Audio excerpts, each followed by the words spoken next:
a tragedy, a crisis, blanketed in suffering. Homelessness has not improved. We're all waiting for the time and point count to come out. The last time in 2022, it had surged 67%.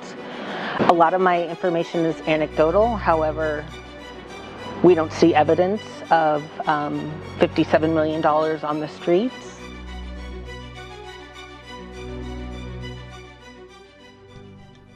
Sacramento has been struggling with homelessness for decades, and people who live here know this problem all too well. From seeing villages of homeless encampments lining the streets to seeing individuals passed out on the sidewalks. Though despite the millions of dollars spent on tackling this issue, the problem has only gotten worse. From 2019 to 2021, Sacramento was given $191 million to address homelessness. But in the same time period, Sacramento's unhoused population increased from 5,700 people to 9,300. This shows a major discrepancy in translating funds to action, which just isn't right, because thousands of people on the streets are waiting for serious action to be taken. But it's time to start doing something, and this is why I'm building a sustainable low-cost home for the unhoused, which I envision can be the start of tackling this long-standing humanitarian crisis. So, obviously, the incredibly high costs of housing in Sacramento is one of the driving forces behind homelessness. But building those tiny homes for the unhoused costs around $20,000 to make. As a result, Sacramento can only afford to build 175 homes when there's 9,300 unhoused people. This is why I'm making a housing solution that only costs a fraction of the price, which would allow for more homes to be made. Let's dive into this. The house is mainly made out of materials found in nature, which significantly cuts down the costs. The walls will be made with cob, which is a mixture of clay, straw, and sand, and the frames will be made from metal mesh, which is where the layer of cob will be put upon.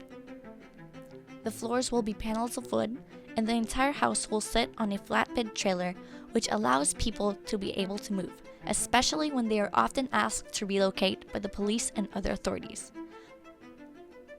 But hopefully one day, they'll be able to settle down with it permanently, never having to move again. But before I started building the house, I actually wanted to spend some time gaining experience in what it really meant to help unhoused communities. So, at the beginning of January, I began looking for an organization specifically aimed towards helping people experiencing homelessness. And finding one was actually pretty hard, because to my surprise, a lot of them had an 18-year-old age requirement I had to meet, but maybe that was just the case back then. But fortunately, in one moment and then the next, I discovered Midtown Church, which led me to find Be Encouraged, Inc. Be Encouraged, Inc. is a small nonprofit that provides for its unhoused communities and works closely with Midtown Church. And immediately when I visited their website, I just knew that this was the organization I wanted to be a part of. The first volunteering job I did was donating 30 lunch bags. In a lunch bag, there's a snack, a fruit, a drink, and a sandwich. Here's me preparing the sandwiches, and when I drove to Midtown Church to drop them off, I met Dawn, who was someone I became very close to later on. Then, on the following Saturday, I attended their Outreach Ambassador program, where Dawn introduced me to Tara, Be Encouraged, Inc.'s executive director. And when it came to the meeting, I brought a physical proposal of my housing project and explained to Tara and Dawn my housing solution. This is when I formed a partnership with Be Encouraged, Inc. for my project, and up until March, I would try to get to know them better by attending more events such as lunch packing parties. After gaining a lot of experience helping undeserved communities, on April 15, my dad and I started prepping to build the house. We ordered a box of maker pipes which would connect the structures of the house. And at 12 p.m., we went to Home Depot to shop all of the materials and bought 20 10-foot metal tubes and 2 rolls of metal mesh. At 8 p.m., we went to my dad's friend's house to get the trailer base. The next day, we went to Harbor Freight Tools to buy a 100-watt solar panel, a solar charge regulator, and a 35-amp battery. This would be for creating the power system of the house. On May 1st, my dad and I went to UC Davis Craft Center and bought around 30 to 40 pounds of clay, which is for the walls of the house, and the clay was incredibly cheap. Each bag was only $4, and this is us carrying them to the car, to which we actually didn't think this part through because it was so heavy, and initially we were going to buy 5 bags of clay in total, but we ended up just buying 3 because that's all we could manage to carry. On May 10, we finally started building the house. We cut the pipes to length and started building the metal frame. We started putting down the metal screen mesh as well and used zip ties to secure it to the pipes. The next day, we did a little bit more shopping and went to Home Depot to buy panels of wood for the floor. And when we came back home, I started cutting the pipes and we continued building the frame of the house. On May 18th, we went ham and worked for 11.5 hours straight. The plan was to get the house done because we were presenting it to Tara, the director of Be Encouraged, in 2 days. At 12:15 p.m., I started working, and then here's me getting into a little accident. It was a small scratch, but if you guys didn't know, I get really nauseous and faint when I see my own blood. So, yeah. Hi. Well, I'm back. So got into a little accident over there. Like, it wasn't too bad. It was like a very superficial scratch from the metal wires jumping back at me. But we're not letting that happen again. And here's me with my new outfit, face shield, full long sleeves, so doesn't happen again. So yeah. Later, my dad joined me and we managed to grab my sister to help. A huge thank you to my family for helping me out so much with this house. They've played such a big role, and this project is as much theirs as it is mine. Here's us finishing up the frame, putting mesh on the corners. At 10:17 p.m., we put tarp on the house, and tomorrow I would paint it brown to simulate cob. This would give the finished look of what my housing solution would look like, because it's not feasible to create that much cob and plaster it on the walls in a few days.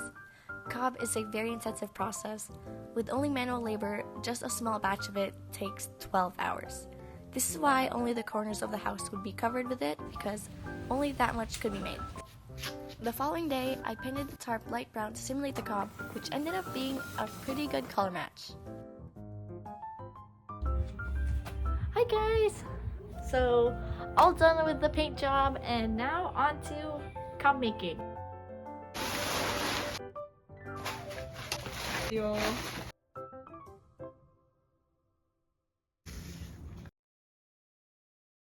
We are finally done!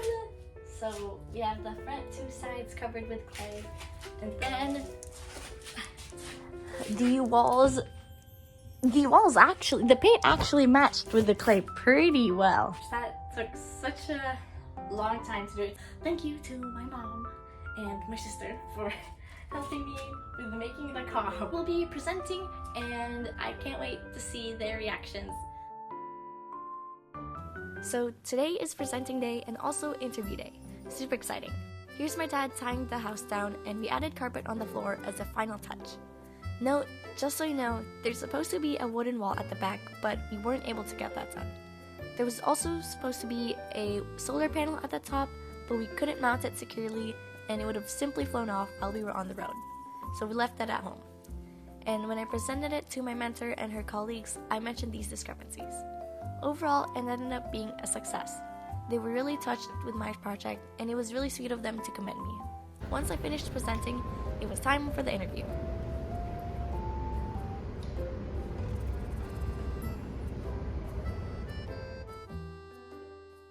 What are your thoughts on Sacramento's progress so far in tackling homelessness, and how effectively do you think they are investing the money? Well, clearly they're not being effective because nothing's happening. So that's a really good question. Our nonprofit, Be Encouraged, Inc., we're faith-based, and we try to stay out of the political arena, but as a person, I'll tell you that there's no proof of $57 million being spent anywhere. The people we serve, we've served over 2 years now, the same humans. The politicians are afraid because of NIMBY. They don't want to build shelters. They want it to be perfect, so no one's mad at them. I've talked to assembly members, I've talked to city council, and they say, we want to do something, and yes, we do have the money, but it has to be perfect, or else it won't get done, and nothing's going to be perfect. What advice would you give to someone looking to make a difference in the fight of improving our crisis? Yeah. I think our issues are going to be solved on a practical and spiritual level. So that was my first impression, was this is a mess. Like, this is, and it's way worse than I ever imagined. And then the suffering. I don't think people put the suffering on it. No one woke up and said, I want to be addicted to fentanyl. It happens. No one said, no one wants to be bipolar or schizophrenic. But it happens. And there's nothing, no one seems to be doing anything, and then we blame them. It's just, it's a mess. So I was overwhelmed by the mess and understanding very clearly what it means to be a believer and our role in culture, in society, in this city. If the government's not going to do it, we're going to do whatever we can. What do you think about my project in addressing homelessness? What kind of impact do you think my project could have? I think that you are the future of the world. I think the fact that you woke up one morning and said, I'm going to do this, I have a heart for this, is incredible. It gives me goosebumps. Like, I'm trying not to cry. To see the thought, and obviously you're intelligent, but the heart stuff that goes into it is so impressive to me. I think we need solutions, and I think we need creativity, and we know it can be done.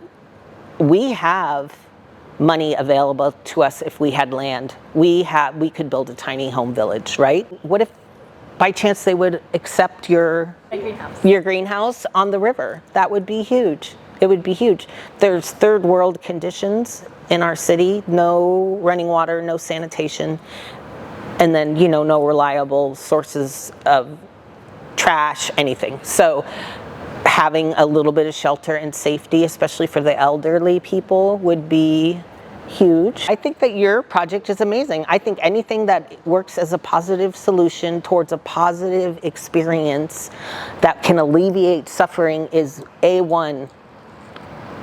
I will find you the money to build more. We believe humans should be inside in a house. We want that. We want shelter. So our organization is always looking to partner with people who are at that level of, we have this idea, where can we do a test project? So we would love to be part of stuff, you know, anything that's moving in a positive direction rather than, you know, complaining about it. Awesome. Thank you so much. Yeah, thank you. I appreciate you. Your heart is amazing. Thank you so much. And good job, Mom and Dad.